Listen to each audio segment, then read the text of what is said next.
പിതാവിന്റെയും പുത്രന്റെയും പരിശുദ്ധാത്മാവിന്റെയും നാമത്തിൽ ആമേൻ. അമ്മേ പരിശുദ്ധ അമ്മേ, അമ്മേ പരിശുദ്ധമേ, ദൈവമാതാവേ, കൃപാസനത്തിലൂടെ ഞങ്ങൾക്കും ഞങ്ങളുടെ ദേശത്തിനും അമ്മ മധ്യസ്ഥം തേടി തന്ന എല്ലാ അനുഗ്രഹങ്ങൾക്കും കൃപകൾക്കും ഞങ്ങളിപ്പോൾ ഹൃദയം നിറഞ്ഞ നന്ദി പറയുന്നു. അമ്മേ പരിശുദ്ധമേ, ദൈവമാതാവേ, 2004 ഡിസംബർ 7 ഉച്ചകഴിഞ്ഞ് 2:30 കൃപാസനത്തിൽ സംഭവിച്ച അമ്മയുടെ പ്രത്യക്ഷപ്പെടലിനെ കുറിച്ച് തിരുസഭയ്ക്ക് സമർപ്പിച്ചിരിക്കുന്ന പഠനരേഖകളുടെ മേൽ സഭാത്മകമായ പഠനം ആരംഭിക്കുവാൻ ഞങ്ങൾ പ്രാർത്ഥിക്കുന്നു. അമ്മേ പരിശുദ്ധമേ, ഭൂസ്വർലോകങ്ങളുടെ രാജ്ഞിയായ അങ്ങേയ്ക്ക് ഭൗമസംരക്ഷണത്തിനായി പ്രപഞ്ചപ്രകൃതിയെ തന്നെ തിരുസഭ പ്രതിഷ്ഠിക്കുവാൻ ഈ പ്രത്യക്ഷീകരണം വഴി ഇടയാക്കണമേ. പരിശുദ്ധമേ, ജപമാല മാതാവേ, സകല കൃപാസനം പ്രാർത്ഥനയോടും ചേർത്ത് ഞങ്ങളിപ്പോൾ പ്രാർത്ഥിക്കുന്ന ഈ കുടുംബത്തിന്റെ പ്രത്യേക നിയോഗം പറ മക്കളെ.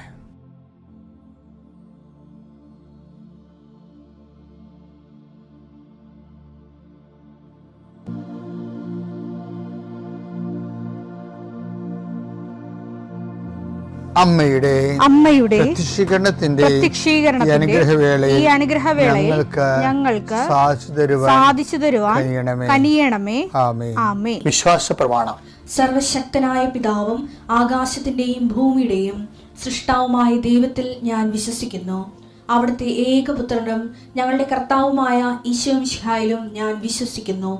ഈ പുത്രൻ പരിശുദ്ധാത്മാവിനാൽ ഗർഭസ്ഥനായി കന്യകാമറിയത്തിൽ നിന്ന് പിറന്ന് പൊന്തിയോസ് പീലാത്തോസിന്റെ കാലത്ത് പീഡകൾ സഹിച്ച് കുരിശിൽ തറയ്ക്കപ്പെട്ട് മരിച്ച് അടക്കപ്പെട്ട് പാതാളങ്ങളിൽ ഇറങ്ങി മരിച്ചവരുടെ ഇടയിൽ നിന്ന് 3-ാം നാൾ ഉയർത്ത് സ്വർഗത്തിലേക്ക് എഴുന്നള്ളി സർവശക്തിയുള്ള പിതാവായ ദൈവത്തിന്റെ വലതുഭാഗത്തിരിക്കുന്നു. അവിടെ നിന്ന് ജീവിക്കുന്നവരെയും മരിച്ചവരെയും വിധിക്കുവാൻ വരുമെന്നും ഞാൻ വിശ്വസിക്കുന്നു. പരിശുദ്ധാത്മാവിലും ഞാൻ വിശ്വസിക്കുന്നു.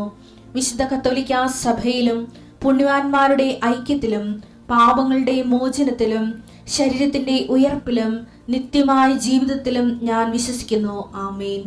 സുഖസ്ഥനായ ഞങ്ങളുടെ പിതാവേ, അങ്ങയുടെ നാമം പൂജിതമാകണമേ. അങ്ങയുടെ രാജ്യം വരണമേ. അങ്ങയുടെ തിരുമനസ് സ്വർഗത്തിലെ പോലെ ഭൂമിയിലും ആകണമേ. അന്നു വേണ്ടുന്ന ആഹാരം ഇന്ന് ഞങ്ങൾക്ക് തരണമേ. ഞങ്ങളോട് തെറ്റ് ചെയ്യുന്നവരോട് ഞങ്ങൾ ക്ഷമിക്കുന്നത് പോലെ ഞങ്ങളുടെ തെറ്റുകൾ ഞങ്ങളോടും ക്ഷമിക്കണമേ. ഞങ്ങളെ പ്രലോഭനത്തിൽ ഉൾപ്പെടുത്തരുതേ, തിന്മയിൽ ഞങ്ങൾ രക്ഷിക്കണമേ. ആമേൻ. നന്മ നിറഞ്ഞ മറിയമേ, സ്വസ്തി. കർത്താവ് അങ്ങയുടെ കൂടെ സ്ത്രീകളിൽ അങ്ങ് അനുഗ്രഹിക്കപ്പെട്ടവളാകുന്നു. അങ്ങയുടെ ഉദരത്തിൻ ഫലമായി ഈശോ അനുഗ്രഹിക്കപ്പെട്ടവനാകുന്നു. പരിശുദ്ധ മറിയമേ, തമ്പുരാന്റെ അമ്മേ, പാപികളായ ഞങ്ങൾക്ക് വേണ്ടി ഇപ്പോഴും ഞങ്ങളുടെ മരണസമയത്തും തമ്പുരാനോട് അപേക്ഷിക്കണമേ. ആമേൻ. കർത്താവിന്റെ ഉന്നതമായ നാമത്തിന് സ്വസ്ഥം ചെയ്യും. കർത്താവിന്റെ വിശുദ്ധ പൗരോഹിത്യത്തെ മഹത്വപ്പെടുത്തണം. കർത്താവ് സഭയിലുള്ള സാന്നിധ്യം പ്രകടമാക്കണം. ഈശോയെ, ഈ ആഴ്ചയിലെ അങ്ങയുടെ കാരുണ്യം കണ്ണുനീരോടെ ആഗ്രഹിക്കുന്നുണ്ട്. ഈശോയെ, മുട്ടിന് താഴേക്ക്, കാൽമുട്ടിന് താഴേക്ക്, തുടയിലേക്ക് നീര് പൊങ്ങിക്കിടക്കണ കണ്ട് കർത്താവ് സ്പർശിക്കും. അവർക്ക് എഴുന്നേക്കാൻ പാടില്ല, ഇരിക്കണവര്. കർത്താവെ, അങ്ങനെയുള്ള എല്ലാവരും നീ സ്പർശിക്കണം. പ്രാർത്ഥിക്കണമെന്നും പ്രാർത്ഥിച്ചത് സുഖപ്പെട്ടിട്ട് ജോലി ചെയ്യണമെന്ന് ആഗ്രഹിക്കുന്ന എല്ലാവരെയും നീ സ്പർശിക്കണേ കർത്താവെ. കർത്താവെ, യാത്രയുള്ള മക്കളെ ഞാൻ ഏൽപ്പിച്ച് പ്രാർത്ഥിക്കുന്നു. കർത്താവെ, വിദേശത്തേക്ക് യാത്ര ചെയ്യുന്നവരും സ്വദേശത്തേക്ക് യാത്ര ചെയ്യുന്നവരും ജോലി സംബന്ധമായ യാത്ര ചെയ്യുന്നവരും യാത്ര മുടങ്ങിപ്പോരുണ്ട്. ഈശോയെ, കാലുകൾ ഉദച്ചും വാഹന അപകടത്തിലും മരത്തിൽ നിന്ന് വീണും പലരും ഈ ദിവസങ്ങളിൽ അവരുടെ ഫോട്ടോയും കൂടെ എൻ്റെ അടുത്ത് വന്ന് അവരെല്ലാം ഞാനിപ്പോൾ ഓർത്ത് പ്രാർത്ഥിക്കണം. ഈശോയെ, ഈശോ, നിന്റെ തിരുമുറുപാടുന്ന വലതുകരം, ആണിപ്പടുതാർന്ന അത്ഭുതകരം കിടപ്പ് രോഗികളുടെ മേൽ നീ നീട്ടണമെന്ന് പ്രാർത്ഥിക്കുന്നു. അടിപ്പിണർ പോലെ വൈദാഘാതം പോലെ ദൈവിക ശക്തി അവരിലേക്ക് ആവഹിക്കണമേ എന്ന് പ്രാർത്ഥിക്കുന്നു. നീ പോകുന്നിടത്തെല്ലാം നിന്റെ കൂടെ ഞാനുണ്ടാകുന്ന നല്ല ചില കർത്താവെ, നിന്റെ ചൈതന്യം അവരിലേക്ക് ആവശ്യിക്കുകയും എൻ്റെ പ്രാർത്ഥനയിൽ ആശ്രയിച്ചിരുന്ന് പ്രാർത്ഥിക്കുമ്പോൾ എൻ്റെ കാര്യം അച്ഛൻ പറഞ്ഞില്ലല്ലോ എന്ന് ഓർത്ത് ഇപ്പം സങ്കടപ്പെടുന്നവരെ, അവർ മനസ്സിൽ വിചാരിക്കുന്ന കാര്യത്തിൻ്റെ മേലെ മാതാവിൻ്റെ മധ്യസ്ഥത്തിൽ യേശു നാമത്തിലെ വിടുതൽ ലഭിക്കട്ടെ. പിതാവും പുത്രനും പരിശുദ്ധാത്മാവിൽ നീക്കുവാമേ. ഇവിടെ കഴിഞ്ഞ ദിവസങ്ങളെല്ലാം റോമിക എന്ന് പറയുന്ന ഒരു നേഴ്സിംഗ് സ്റ്റുഡൻറ്റിനെ കുറിച്ച് പറഞ്ഞിരുന്നു അല്ലേ. അപ്പോൾ ആ 10th ട്രൂമ പിന്നീട് അവർക്ക് പിന്നെ ഒരു ദിവസം വരണത് അവരുടെ ഡിഗ്രി പരീക്ഷയ്ക്ക്, അത് 4 സെം. അപ്പം 4 സെമ്മ് 4ാമത്തെ സെമ്മിൽ അവൾ ഇതുപോലെ ബ്ലാങ്കായി പോകും. ബ്ലാങ്കായി പോകുമ്പോൾ ഈ ഉടമ്പടിയിലുള്ള ആൾക്കാരെ സംബന്ധിച്ചിടത്തോളം പിന്നെ അവർക്ക് ഫസ്റ്റ് ഓപ്ഷനും സെക്കൻഡ് ഓപ്ഷനും എല്ലാം ഉടമ്പടി തന്നെ ആയിരിക്കും. അവൾ നേരിട്ടൊന്ന് ഉടമ്പടി തരുന്നത് അറിയാമോ?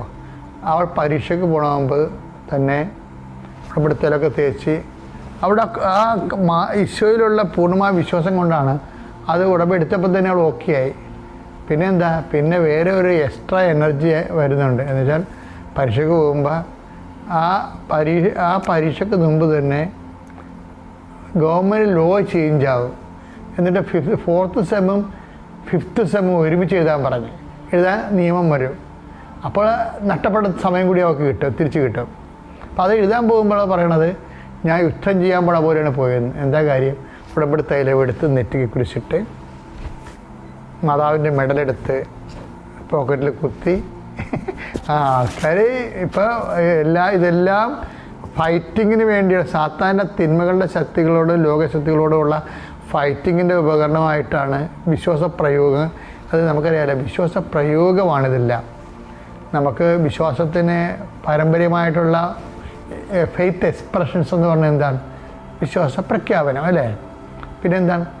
വിശ്വാസത്തിൻ്റെ എക്സ്പ്രഷനാണ്, പ്രൈമറി എക്സ്പ്രഷനാണ് പ്രെയർ, പ്രാർത്ഥന. വിശ്വാസത്തിൻ്റെ പ്രൈമറി എക്സ്പ്രഷനാണ്.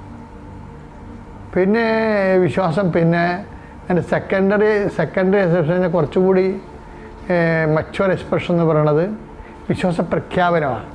വിശ്വാസ പ്രഖ്യാപനത്തിൻ്റെ പ്രശ്നത്തിന് വിശ്വാസം ഇങ്ങനെ പ്രഖ്യാപിക്കാൻ പറ്റത്തില്ല, ഒറ്റക്കിരുന്ന് പ്രഖ്യാപിക്കാൻ പറ്റത്തില്ല. വിശ്വാസം പ്രഖ്യാപിക്കാൻ എന്ത് ചെയ്യണം? മറ്റു മനുഷ്യർ വേണം. നമ്മളിപ്പോൾ പരീക്ഷ പ്രവർത്തനം കൊണ്ടുള്ള വിജയം അതാണ്. മറ്റു മനുഷ്യരുടെ മുമ്പിലാണ് നമ്മൾ കർത്താവിനെ ഏറ്റു പറയണത്. അപ്പോൾ എന്ത് പറയും? ഞാനും ഏറ്റു പറയുമെന്നാണ് എൻ്റെ അർത്ഥം. വായിച്ചത് മത്തായി 10:32. മത്തായി 10 ഉടമ്പടിയിൽ ഏറ്റവും വലിയ വാക്കുകൾ ഒന്നാണ് മത്തായി 32. മനുഷ്യരുടെ മുമ്പിൽ എന്നെ ഏറ്റു പറയുന്നവനെ എൻ്റെ സ്വർഗസ്ഥനായ പിതാവിന്റെ മുമ്പിൽ ഞാനും ഏറ്റു പറയും. ഇതിന് പ്രഖ്യാപനം എന്ന് പറയുന്നത് വിശ്വാസത്തിൻ്റെ പ്രൈമറി എക്സ്പ്രഷൻ പ്രെയറാണ്.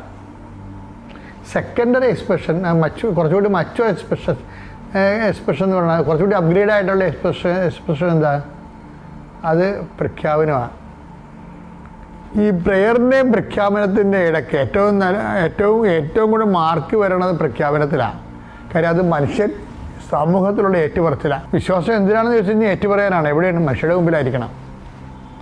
ഇതിന് ഇടയ്ക്ക് ഒരു വിഷയമുണ്ട്, വിശ്വാസ പ്രയോഗം. പ്രാർത്ഥന, പ്രയോഗം, പ്രഖ്യാപനം. വിശ്വാസ പ്രയോഗം എന്ന് പറഞ്ഞാൽ എന്താ? വിശ്വാസ പ്രയോഗം എന്ന് പറഞ്ഞാൽ യേശു കർത്താവാണെന്ന് അതിലും കൊണ്ട് ഏറ്റുപറയണത്. ദൈവത്തിന് മരിച്ചു ഉയർപ്പിച്ച ഹൃദയത്തിൽ വിശ്വസിക്കുമ്പോൾ രക്ഷ പ്രാപിക്കുക. ഈ ക്രിസ്തുവിനെ നമ്മൾ എംപവർ ചെയ്യുന്ന പ്രോസസ്സിലാണ് വിശ്വാസ പ്രയോഗം വരണത്. എന്താണ്? റോമ 10:9 പറയത്തില്ലേ, യേശു കർത്താവാണെന്ന് അതിലും കൊണ്ട് ഏറ്റുപറയുകയും ദൈവം മരിച്ചത് ഉയർപ്പിച്ചത് ഹൃദയത്തിൽ വിശ്വസിക്കുകയും ചെയ്യുമ്പോൾ രക്ഷ പ്രാപിക്കും. രക്ഷ എന്ന് പറഞ്ഞാണ് ക്രിസ്തു. അപ്പം രക്ഷ ഏറ്റു പറയുമ്പോൾ ഈ ഏറ്റുപറച്ചിൽ തന്നെ പ്രഖ്യാപനം എന്ന് പറയുന്നത് വളരെ ഓപ്പണായിട്ടുള്ള ഏറ്റുപറച്ചിലും പ്രയോഗത്തിൽ അത് സ്വകാര്യമായിട്ടുള്ള ഏറ്റുപറച്ചിലാണ്. നമ്മൾ വിശ്വാസ പ്രമാണം ചെല്ലുകയാണ് അവിടെ ചെയ്യണത്. വിശ്വാസം പ്രഖ്യാപിക്കുന്നതിന് പകരം നമ്മൾ വിശ്വാസപ്രമാണം ചെല്ലും, സ്വകാര്യമായ ഏറ്റുപറച്ചിലാണ്. വിശ്വാസപ്രമാണം ചെല്ലിയിട്ടാണ് നമ്മൾ ഈ നേരത്തെ വസ്തുക്കൾ ഉപയോഗിക്കുന്നത്. ഇപ്പോൾ ചില ആൾക്കാർ പറയും കുഴിച്ചിട്ടെന്ന് പറയും. ഞാൻ അച്ഛൻ്റെ അങ്ങനെയൊക്കെ ചില ഇതിലേക്ക് വായിക്കണില്ലേ, അച്ഛൻ്റെ അങ്ങനെ നിങ്ങളങ്ങനെ ചെയ്യരുത്. അത് എന്താ സംഭവിച്ചത്? കൃപാസനത്തിന് വേറെ കുറേ ഉപദ്രവങ്ങൾ ഇപ്പോൾ ആൾക്കാർ ചെയ്യുന്നുണ്ട്. ഒന്നെന്ന് പറയണത് ഈ AIയിൽ ഇന്നത്തെ ദിവസം നിങ്ങൾക്ക് അനുഗ്രഹമാകട്ടെ, അങ്ങനൊന്നും ഞാൻ പറഞ്ഞിട്ടില്ല. അത് AIയിൽ എൻ്റെ ഫോട്ടോ എടുത്തിട്ടിട്ട് അവരുടെ വായി തോന്നുന്നത് ഞാൻ പറഞ്ഞ പോലെ ആക്കിയെടുക്കുന്നതാണ്. അപ്പോൾ ആൾക്കാർ ജോസഫ് ഇത്രയും ചീപ്പാണ്. ഞാൻ ചീപ്പായിട്ടല്ല, ഈ വയ്യാവലിയും കൊണ്ടിരിക്കുന്ന ആൾക്കാർ ചീപ്പാണ്. അങ്ങനെ ചെയ്യരുത് നിങ്ങളൊരിക്കലും. കാര്യം അച്ഛനിൽ നിന്ന് ദൈവവചനമാണ് ആൾക്കാർ കേൾക്കണത്. അല്ലാതെ ഇങ്ങനെ ആൾക്കാരെ സൂചിപ്പിക്കാൻ പറ്റുന്ന രീതിയിൽ ഒരു പോസിറ്റീവായിട്ടുള്ള ആശംസകളല്ല ഞാൻ പറയണത്. ഞാൻ പറയണത് അവൻ പറയണ പോലെ ചെയ്യാൻ വേണ്ടി പറഞ്ഞിരിക്കുന്ന ഉടമ്പടിയുടെ ഭാഗമായിട്ട് how to leave the word of God, അതാണ് പറയണത്. അതാണ് ഇതിൻ്റെ പിന്നിൽ വരണത്. അല്ല ഓരോരുത്തന്മാർ അവർക്ക് വ്യൂസ് കിട്ടാൻ വേണ്ടി ഓരോരോ ഉടായ്പകൾ പറഞ്ഞുകൊണ്ടിരിക്കും. അത് നിങ്ങളത് ചെയ്യരുത്, ഡിസ്കസ് ചെയ്യരുത്. പിന്നെ നിങ്ങളത് മനസ്സിലാക്കണം, കാണുന്നതിൽ മനസ്സിലാക്കണം. അതൊന്നും നെക്കി നോക്കരുത്. ജോസഫ് അങ്ങനെ പറയത്തില്ല, നിങ്ങൾക്കറിയാം. വൃത്തിപരമായിട്ട് എന്നെ അറിയാവുന്ന ആൾക്കാരാണ് ഇന്ന് ലോകത്തിലുള്ള ഈ നമ്മുടെ കൃപാസനത്തിൻ്റെ റീഡേഴ്സിൽ എല്ലാവരും അങ്ങനെ തന്നെയാണ്. അവർക്കറിയാം അച്ഛൻ എന്ത് പറയും എന്ത് പറയത്തില്ല, നിങ്ങൾക്കറിയാം. ഇപ്പം ഞാനിങ്ങനെ വായി തോന്നുന്ന ആശംസ എന്ന് പറഞ്ഞ ആളല്ല. എനിക്കെൻ്റെ ജോലിയല്ല അത്. എൻ്റെ ജോലി എന്ന് പറയണത് ദൈവമായിട്ട് ജനങ്ങളെ അവിടെ ആപത്ത് കാലമായാലും അനുഗ്രഹകാലമായാലും അവരെ കർത്താവുമായിട്ട് ഐക്യപ്പെടുത്തുക, അതിന് കർത്താവുമായിട്ട് അവർ ജീവിക്കുക. അതിന് വേണ്ടി ഞാൻ ചെയ്യാൻ പറ്റുന്നതൊക്കെ ചെയ്യുക, അതിന് പറ്റുന്ന ഉപദേശങ്ങൾ നൽകുക. അതാണ് ഞാൻ ചെയ്യണ ജോലി. എൻ്റെ ജോലി അതാണ്. അപ്പോൾ പിശാച് വേണമെങ്കിൽ എൻ്റെ ജോലി ഇങ്ങനെ ഈ രീതിയിൽ ചീപ്പാക്കി കളയേ. അത് പിശാചി പ്രവർത്തനമായിട്ടാണ് ഞാൻ കാണുന്നത്. നിങ്ങളത് എൻകറേജ് ചെയ്യരുത്. അപ്പോൾ അച്ഛൻ പറഞ്ഞ എന്താ വിഷയം എന്ന് പറഞ്ഞത്, ഇപ്പോൾ നമ്മൾ വിശ്വാസം സ്വകാര്യമായിട്ടൊക്കെ പ്രഖ്യാപിക്കാം, വിശ്വാസപ്രമാണം. പക്ഷെ തെറ്റായ ചെല്ലണം. സ്വകാര്യമായിട്ട് പ്രഖ്യാപിക്കാൻ എന്ത് പറ്റും? ഞങ്ങളെ ഡെലിവറൻസ് ബ്ലെസ്സിങ് നടത്തി തന്നിരിക്കുന്ന നേർച്ച വസ്തുക്കളിൽ ഇൻകൾക്കേറ്റ് ആയിട്ടുള്ള കർത്താവിൻ്റെ ശക്തി ആ ഒരു മേഖലകളിലേക്ക് നമുക്ക് റിലീസ് ചെയ്യാൻ പറ്റും. രക്ഷ പ്രാപിക്കുമെന്നല്ല ഈശോ പറഞ്ഞത്. കർത്താവ് 10:9 റോമ എന്ന് പറഞ്ഞത്, യേശു കർത്താവാണെന്ന് അത്തരം കൊണ്ട് ഏറ്റു പറഞ്ഞാൽ ദൈവന് മരിച്ചെന്ന് ഉയർപ്പിച്ചെന്ന് ഹൃദയത്തിൽ വിശ്വസിച്ചാൽ രക്ഷ പ്രാപിക്കും, ക്രിസ്തുവിനെ പ്രാപിക്കും. അപ്പം ക്രിസ്തുവിനെ പ്രാപിക്കണം, അതിൽ ഉള്ള ദൈവശക്തി നമ്മൾ തിരിച്ച് പ്രാപിക്കണത് വിശ്വപ്രമാണം ചൊല്ലിയിട്ടതാണ്. അതാണ് വിശ്വാസ പ്രയോഗം എന്ന് പറയുന്നത്. അതുകൊണ്ടാണ് ഇപ്പോൾ ഇവർ റോമികയെ പോലുള്ളവർ എന്താ ചെയ്യണത്? അവർ വിശ്വാസ പ്രയോഗമാണ്. അവർ ഉടമ്പടിക്ക് ആശ്രയം എടുത്ത് നെഞ്ചത്ത് കുത്തി, ഉടമ്പടി തൈലം എടുത്ത് വിശ്വാസപ്രമാണം ചൊല്ലി നെറ്റിക്ക് ചാർത്തി അവർ മാതാവിൻ്റെ കൂടെയാണ് പോണത് പരീക്ഷ എഴുതാൻ. ട്രൂമായൊക്കെ പോയ സ്ഥലം അറിയത്തില്ല. അപ്പം അങ്ങനെ ലോകത്തെ ജയിക്കാൻ വേണ്ടിയാണ് നമ്മൾ വിശ്വാസ പ്രയോഗം നടത്തണത്. അതിൻ്റെ ഒരു മാർഗം ലോകത്തെ ജയിച്ചവരായി കാണപ്പെടാൻ കർത്താവ് നിങ്ങൾ അനുഗ്രഹിക്കട്ടെ. പിതാവിൻ്റെയും പുത്രൻ്റെയും പരിശുദ്ധാത്മാവിൻ്റെ നാമം. ആദ്യമായി പരിശുദ്ധ മാതാവ് ഈ തിരുസന്നിധിയിൽ പ്രത്യക്ഷപ്പെട്ട ഇവിടെ ഒരു സാക്ഷിയാക്കി മാറ്റുവാൻ എന്നെ അനുവദിച്ചതിനെ ഓർത്ത് അമ്മ മാതാവിനും തിരുക്കുമാരനും കോടാനുകൂടി നന്ദി പറയുന്നു.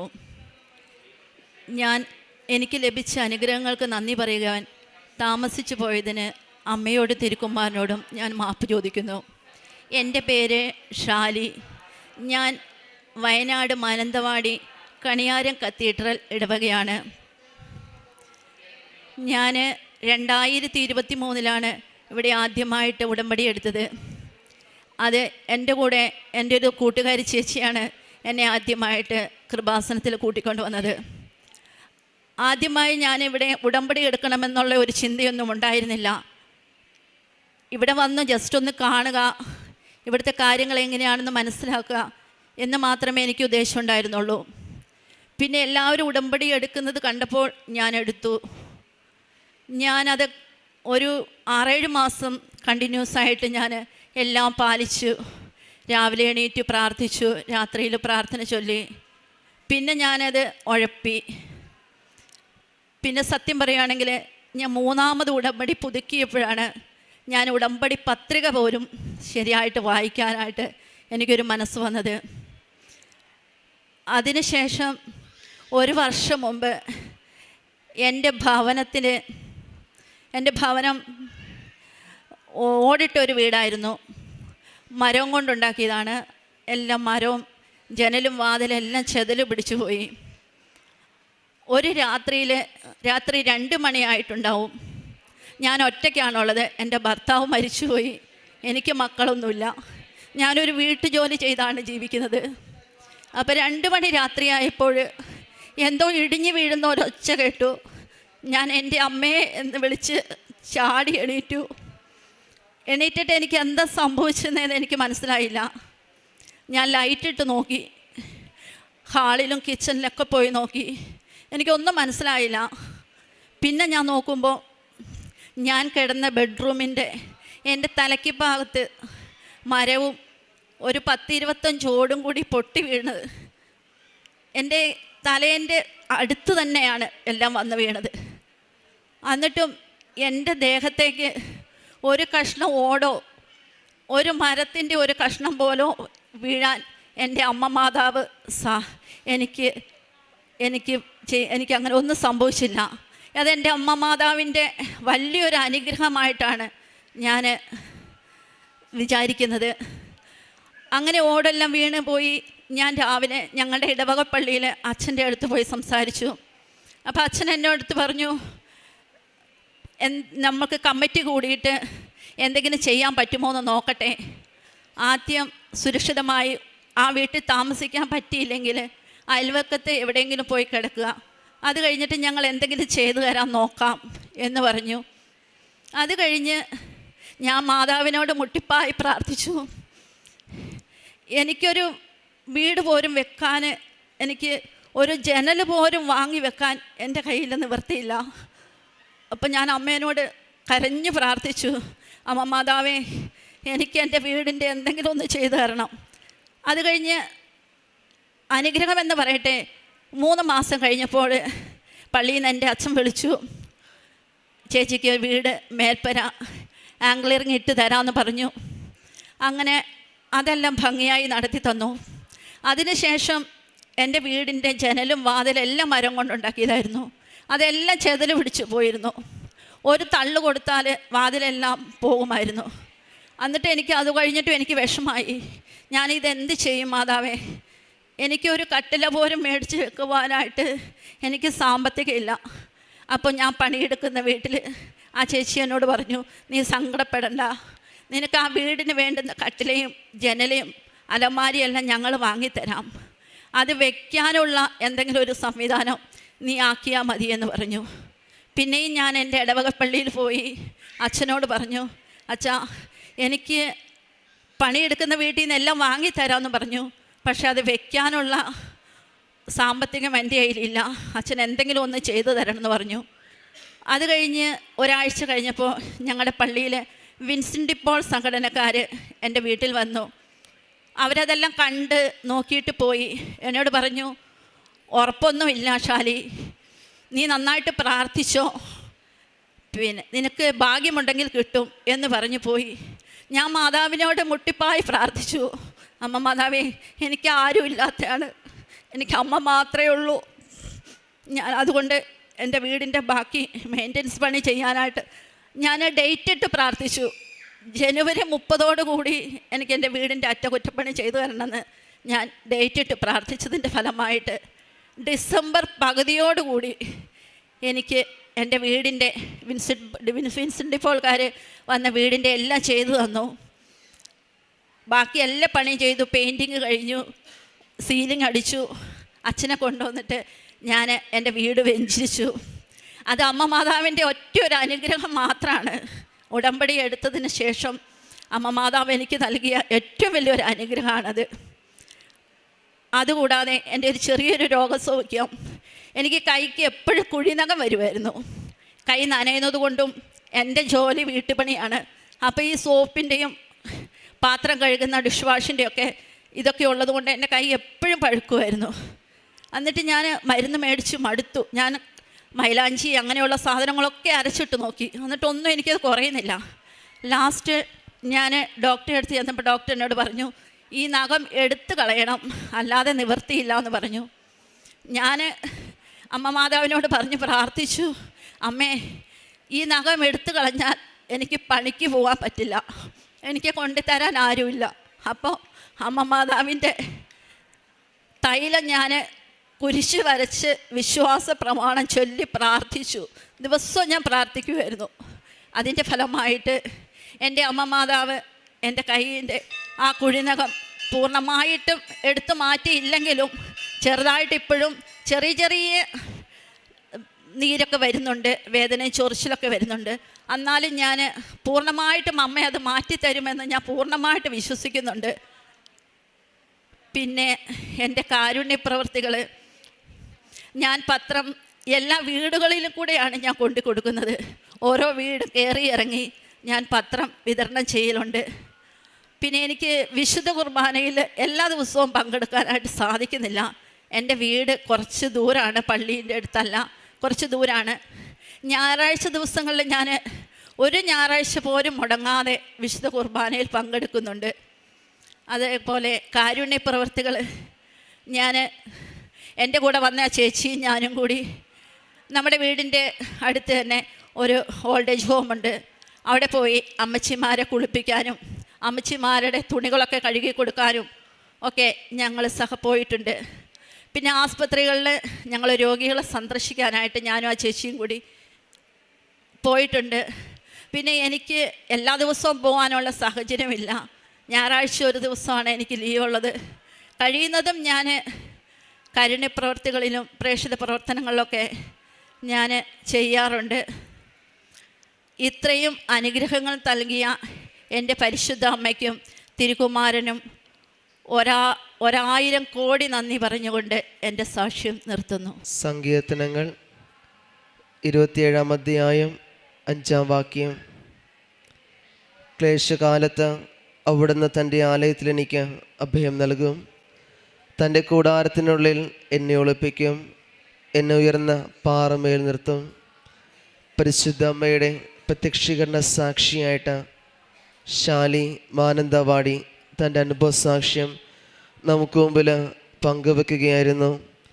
ഈ ദേവാലയത്തിലേക്ക് കടന്നു വരുവാനും ഉടമ്പടി എടുക്കുവാനൊക്കെ ആയിട്ടുള്ള സാഹചര്യമുണ്ടായത് വെറുതെ ഒന്ന് മനസ്സിലാക്കി പോകാമെന്നുള്ള ചിന്തയുടെ കൂടെയാണ് വന്നതെങ്കിലും കൂടെയുള്ളവർ ഉടമ്പടി എടുത്തതിൻ്റെ കൂട്ടത്തിൽ ഞാനും ഉടമ്പടി എടുത്താണ് മുമ്പോട്ട് പോയത്.